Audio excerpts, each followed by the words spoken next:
Here are 5 mistakes first-time homebuyers make in Mesa, Arizona, and how to avoid every single one. After helping dozens of first-time homebuyers in Mesa, I see the same 5 things happen over and over that cost people money. So here are those same 5 mistakes. This is Chelsea Anderson with the Anderson Signature Team at Keller Williams Realty Phoenix. And here's your East Valley real estate talk of the day. So if you watch some of our other videos about whether you can actually afford to buy in Mesa right now, this kind of goes hand in hand because knowing what you can afford is actually the first step. And that's the first mistake that we see with a lot of first-time homebuyers. After 14 years selling real estate in the area and over 260 of these transactions, I see these mistakes over and over. So the first one is shopping for homes before getting pre-approved with a lender. So it's the first and biggest mistake. Buyers see something on Zillow, they see an open house, they go look at it, they fall in love. This is now the house to beat, and they have not talked with the lender, and then come to find out they can't afford it. And now nothing else will hold up to this dream house that they've seen that they shouldn't have seen in the first place. So here's why that's a problem. In our market right now, a home that comes on, if it's the right house in the right neighborhood at the right price, it's going to go really fast. So you want to get all of this stuff done before you start your home search and actually go look at homes to make sure that you can actually afford the houses that you're looking at. The other piece of this is if you have to wait that week to get your full pre-approval and get through with the mortgage application process, that house might be gone. And you're going to be so disappointed and heartbroken that you didn't get the chance to go after the one that you really, really wanted just because you didn't spend those first few days getting that mortgage pre-approval and going through what that budget looks like. So it is not a commitment. It's just information. If you go do that with the lender, you just need to have that letter in place, which now makes you able to go and write that offer on the house that you're looking for. The second mistake that we see, and we just did this video about closing costs, is not understanding what the full cash commitment is between your down payment, your inspections and appraisal, and your closing costs. So our market today is really, really great in that we can ask for some of those things to be covered. But if we don't know that up front on what those numbers look like, we might wind up in a position where we don't have enough cash to cover those different things. So it leaves everything scrambling at the end. I've seen some buyers not listen or not understand what those processes mean and that cash to close number is actually going to be, and they'll get themselves in trouble. So that's the second mistake, is not knowing what that full cash requirement is. We do have plans, we have down payment assistance, you can ask for seller credit. So it's not necessarily something that you need to cover. We just need to know that up front. So the third mistake that we see is actually having to do with the home inspection. So back in the day in 2020, 2021, when everybody was waiving everything and going crazy with their hair on fire, a lot of buyers were waiving their inspection, which meant that they weren't doing it. We always said do your home inspection. You waived your contingency to ask for things to be repaired, but you still want to know the condition of the property that you're buying. So some buyers still think that that's the norm in our market today in 2026. But in our current Mesa market, you do not need to waive that inspection to be competitive.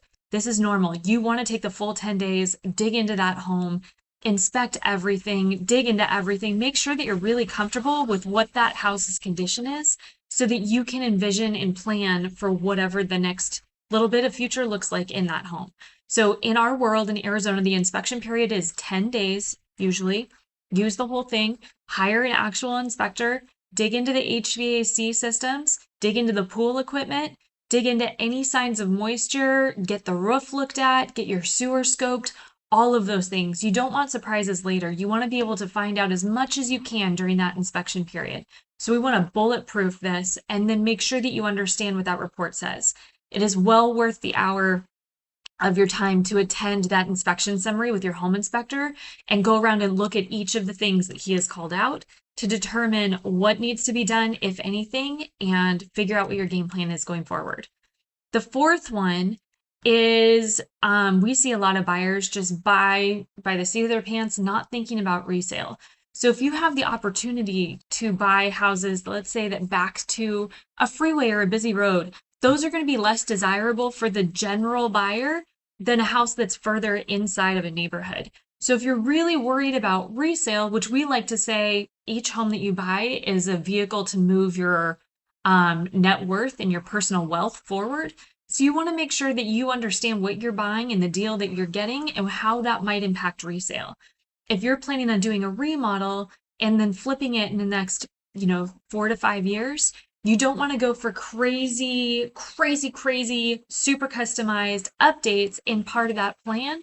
You want to go for something a little bit more broad and generalized that you can recoup all of the money that you put in and make that a smart decision than when you go to sell that property.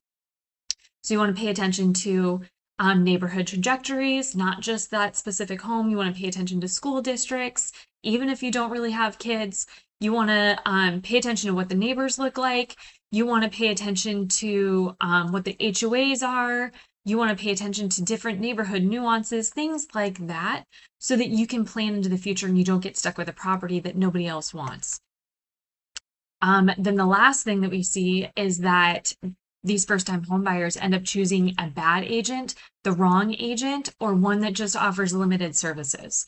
So you want to make sure that you're working with somebody that understands the help that you need, the market that you're looking in, and then how to go and take this information to create your strategy to go and get your home that you're looking for. In general, the sellers do pay the buyer side commission, and so you don't really need to worry about those representation costs. And there are some caveats to that, which we will, of course, talk about when we sit down for our initial consultation and strategy session. So each agent that you choose, you want to make sure that they understand that they're full-time, not part-time. They know the current market conditions, they know how to negotiate an offer, and they have the resources to help you get the information that you need to make a good decision. So even if you're looking at just buying your first home, it's not very much money, it's not very big, whatever the nuances there, you still want to make sure that your interests are represented by somebody who understands the local market. So if you're a first-time home buyer in the East Valley and you want to make sure you're walking into your first home without making any of these top 5 mistakes, let's talk before you start shopping. So reach out directly to me at Chelsea, CHELSEA at andersonsignature.com, or feel free to give me a call or a text at 602-748-6136, and then drop the word mistakes in the comments below and we'll send you our first time buyer prep checklist.